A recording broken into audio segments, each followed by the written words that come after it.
Assalamualaikum warahmatullahi wabarakatuh. Om Swastiastu, Namo Buddhaya, salam kebajikan, rahayu, salam sejahtera, salam Pancasila.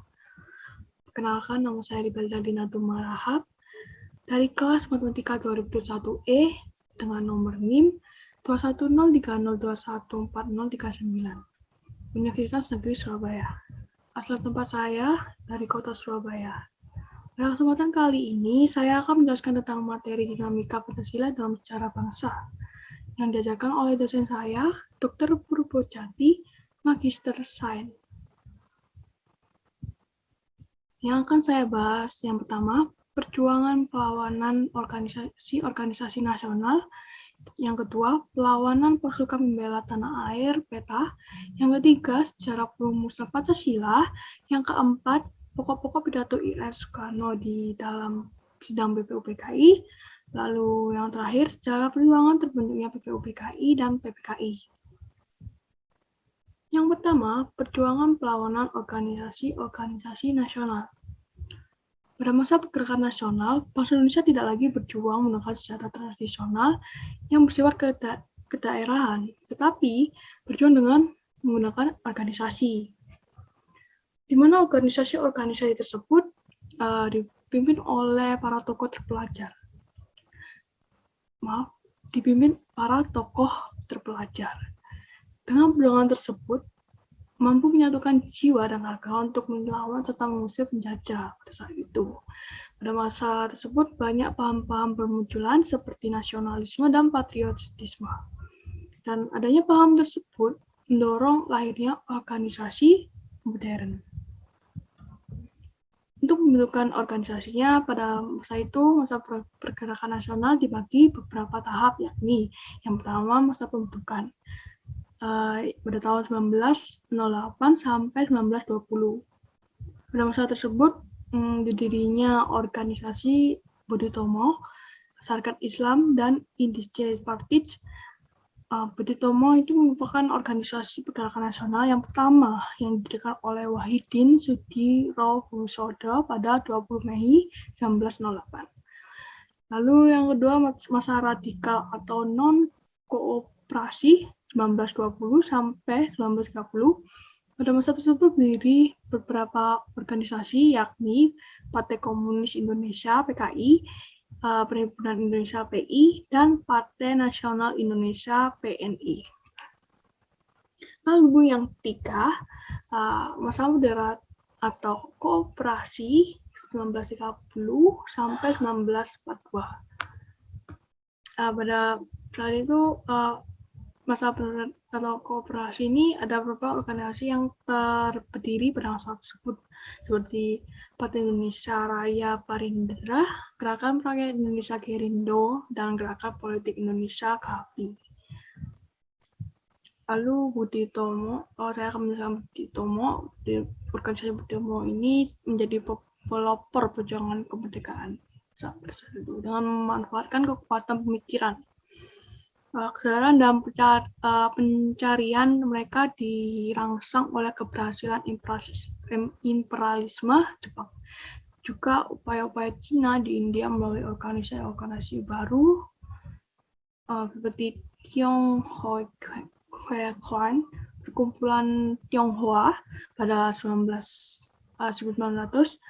Para pemikir dan aktivis pribumi mencari rasa percaya diri dan jalan keluar dari penghinaan yang biasa dipraktekkan terhadap mereka oleh orang Belanda. Lalu lanjut, perlawanan pasukan pembela tanah air (PETA). Pemberontakan tentara sukarela pembela tanah air (PETA) terjadi pada 14 Februari 1945. Pemberontakan tentara PETA di Blitar dianggap sebagai cikal bakal keberanian yang menginspirasi pemberontakan PETA di wilayah lain, hingga peristiwa Rengas Dengklok pada Agustus 1945. Pada 14 Februari 1973, pemberontakan tentara PETA di Blitar melawan Jepang diperingati oleh seluruh pejabat militer dan sipil Departemen Hankam di Jakarta. Lalu pemberontakan PETA di Blitar Ini dipicu oleh kekecewaan terhadap situasi ekonomi pada zaman Jepang, terhadap perlakuan kejam Jepang terhadap pengusaha. Samping itu, dalam organisasi PETA, ada kekecewaan karena perlakuan yang tidak setara antara perwira Jepang dan Indonesia. Karena berdatangan itu dimotori oleh Komandan Peleton Sudancho Supriyadi. Dalam pemberontakan itu, Supriyadi dibantu oleh Sudancho Suparjono pada 13 Februari 1905. Supriyadi membuatkan rekan-rekannya untuk segera memberontak. Dan ada salah satu alasan Jepang dianggap sudah mengetahui rencana mereka, bahkan dalam melakukan kebijakan pengurangan amunisi untuk PETA. Dengan alasan tersebut, mereka menyetujui segera dilaksanakannya pemberontak. Lalu sejarah perumusan Pancasila. Kronologi perumusan pada 7 September 1944.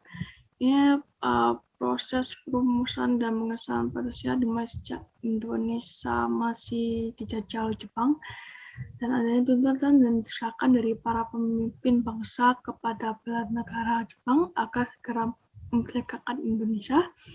Lalu pada tanggal 7 September 1944 ini, Jepang mengeluarkan janji kemerdekaan Indonesia di kemudian hari, yang direncanakan pada tanggal 24 Agustus 1945.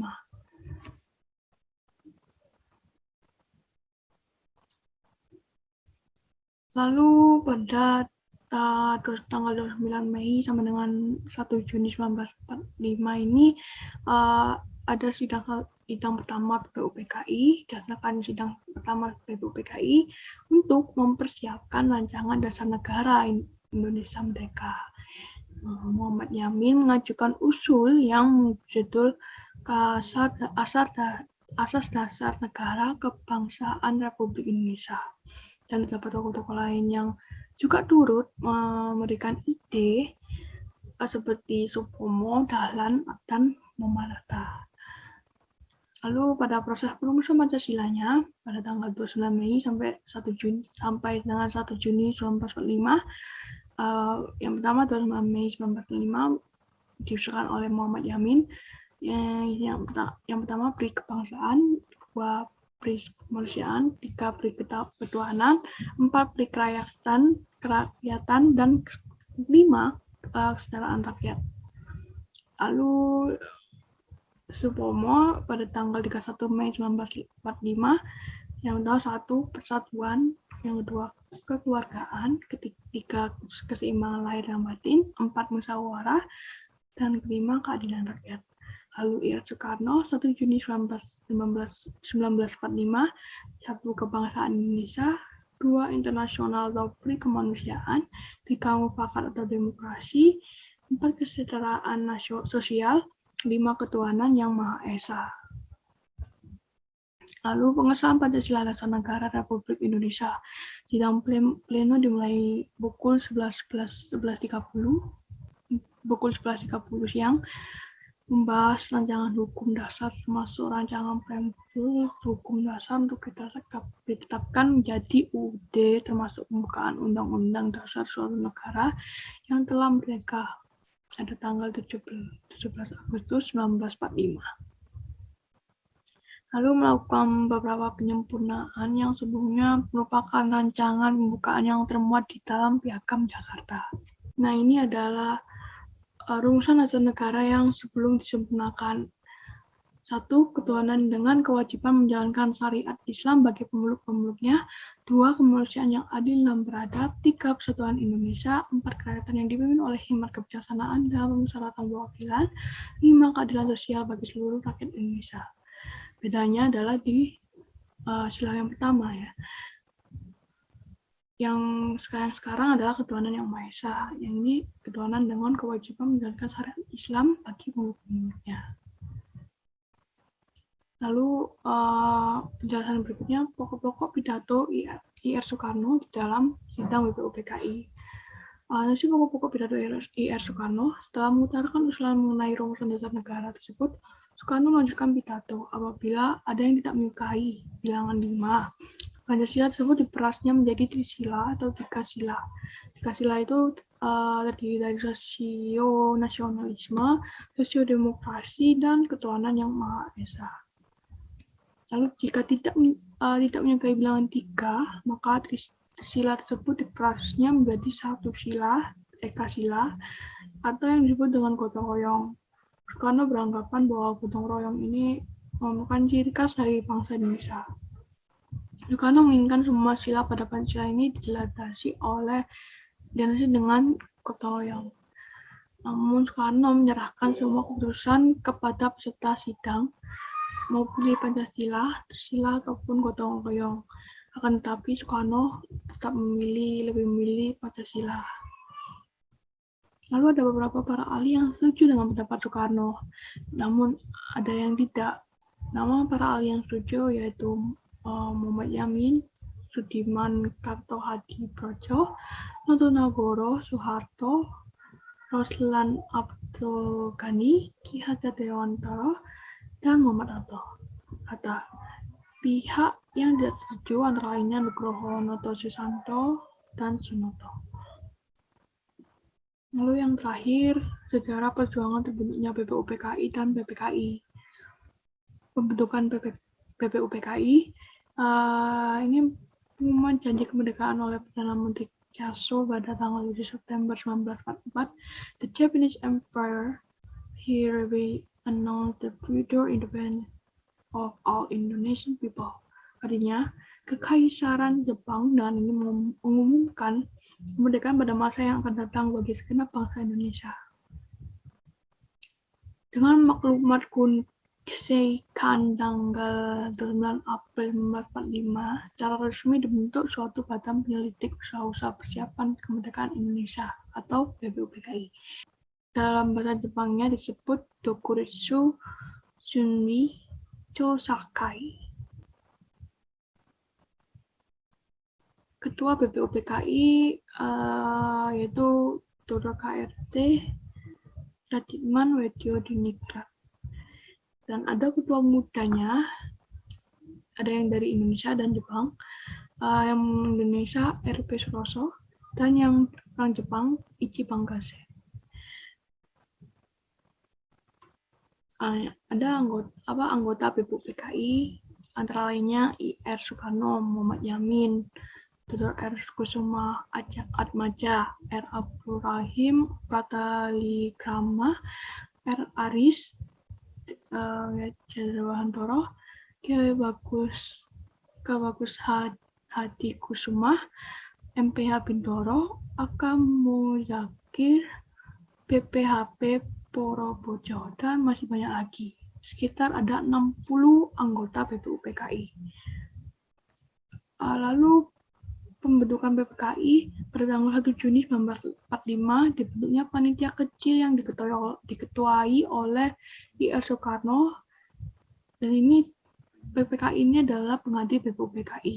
Pada tanggal 22 Juni 1945 diadakannya rapat panitia 9. Dalam Piagam Jakarta telah dicapai mufakat pada rapat panitia 9. Dapat rumusan dasar negara di bagian akhir dari naskah Piagam Jakarta yang sebelumnya itu.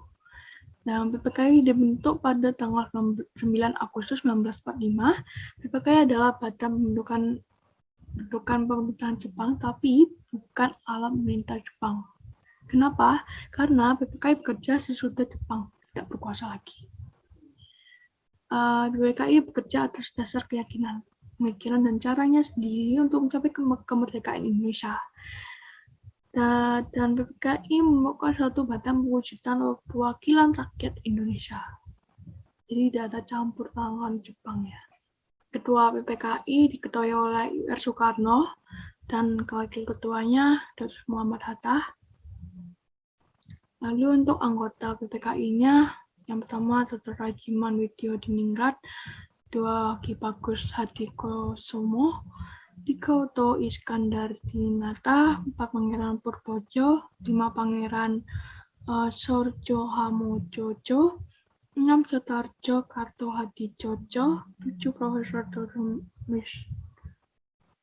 Supomo, 8 Abdul Qadir, 9 Dr. Yap Chuan Bing, 10 Dr. Muhammad Amir, dan masih banyak lagi. Sekian dari saya tentang penjelasan materi dinamika Pancasila dalam sejarah bangsa. Terima kasih. Wassalamualaikum warahmatullahi wabarakatuh.